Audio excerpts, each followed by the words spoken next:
Elon Musk's next plan to buy Netflix. Just a month after securing a deal to buy Twitter in April 2022, Elon Musk seems to be eyeing Netflix next. This follows his recent criticism of Netflix, which might be a sign that he has an interest in the streaming giant. So, is Elon Musk planning to privatize Netflix? Well, be sure to watch this video till the end to find out. Now, before we get into the video, make sure you subscribe to this channel and click the bell icon so you don't miss any of our new videos. So, let's get straight into the video.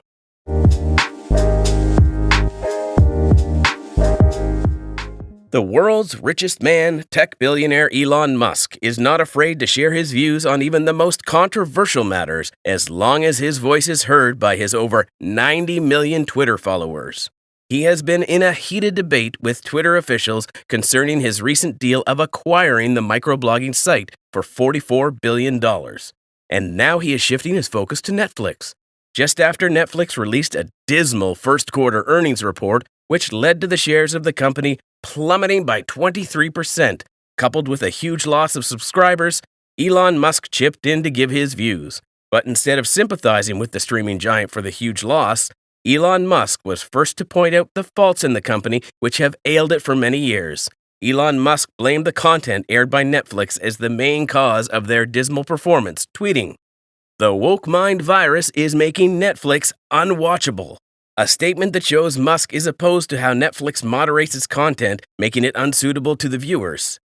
From the statement, we can also say Musk is seemingly calling into question Netflix's strategy in offering up a greater variety of diverse content, which in recent years has included the presence of more female leads and stories with leading LGBT+ characters, creators, and directors. However, Netflix seems to be convinced that LGBT+ and disability group content has been sidelined in the media and needs to be brought into the limelight. Netflix says it did extensive research before settling on the content it's covering.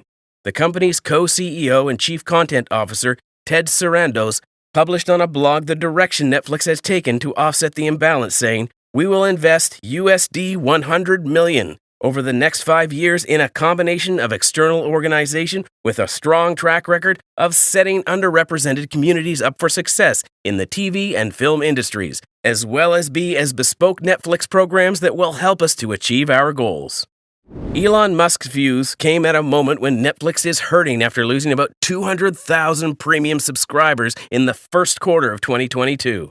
The company lost an extra 700,000 subscribers when it suspended services in Ukraine following the Russia-Ukraine war.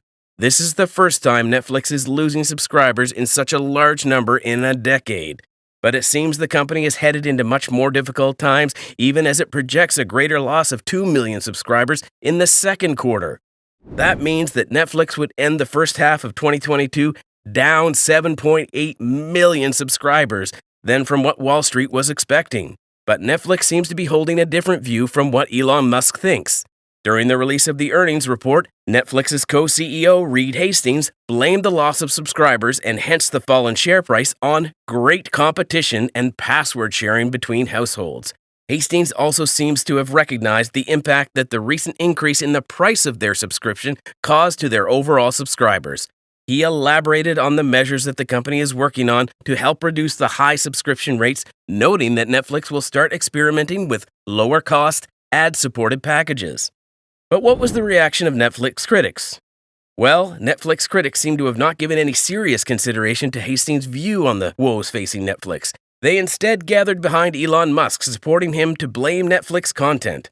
Though it was not clear the exact content Elon Musk was referring to, people started replying to his tweet, and he was able to respond to a couple of his fans who agreed with him.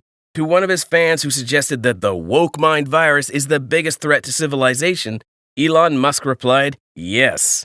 Another Elon fan responded to his tweet by describing contemporary media as infested with current year trend woke garbage for fear of offending a green-haired freak next to the ban button. To which Elon replied, "Can they please just make sci-fi fantasy at least mostly about sci-fi fantasy?"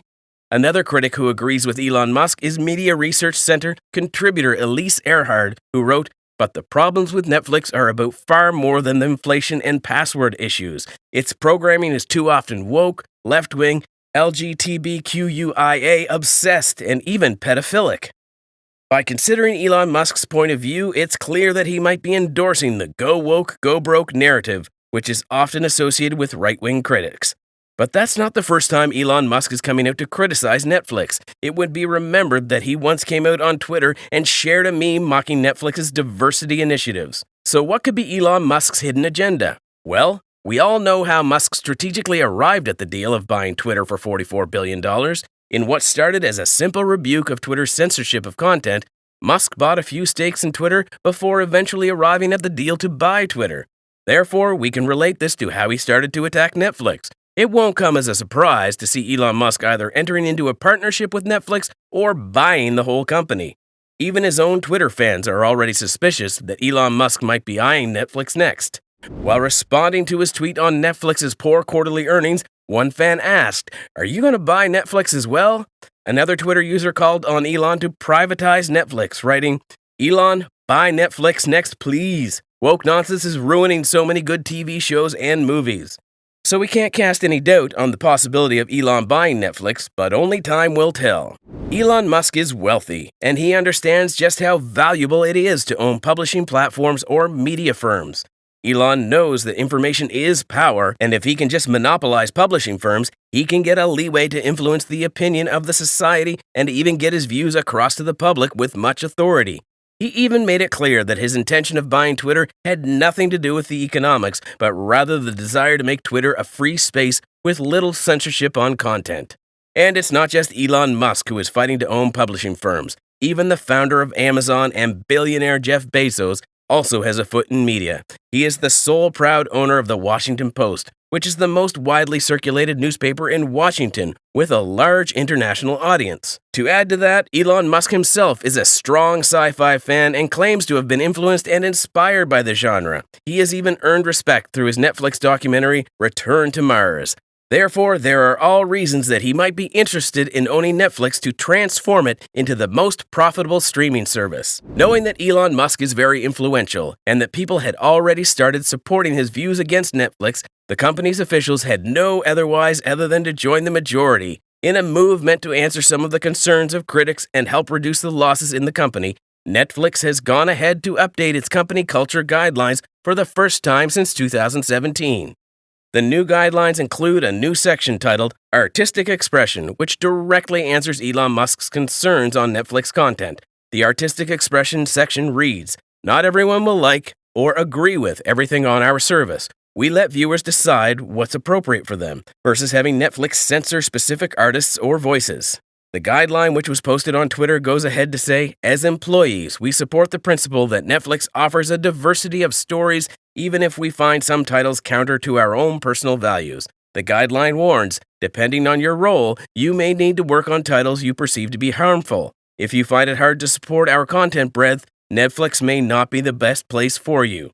As if celebrating the quick, firm action taken by the company, Elon Musk went ahead to praise Netflix for the new company culture guidelines, saying, "Good move by @Netflix." This was indeed a turn of events from the old guidelines in which the company was more empathetic with the employees. In fact, at one point, Netflix co-CEO and Chief Content Officer Ted Sarandos went ahead to apologize to the employees who seemed to have been affected by the content they worked on, saying that Netflix failed to recognize that a group of our employees was really hurting.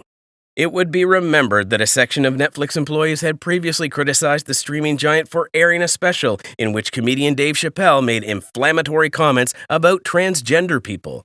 But despite the protests, Netflix did not pull out the special from its server. Instead, Netflix has gone ahead to defend Chappelle, probably due to the huge amount they have invested in him.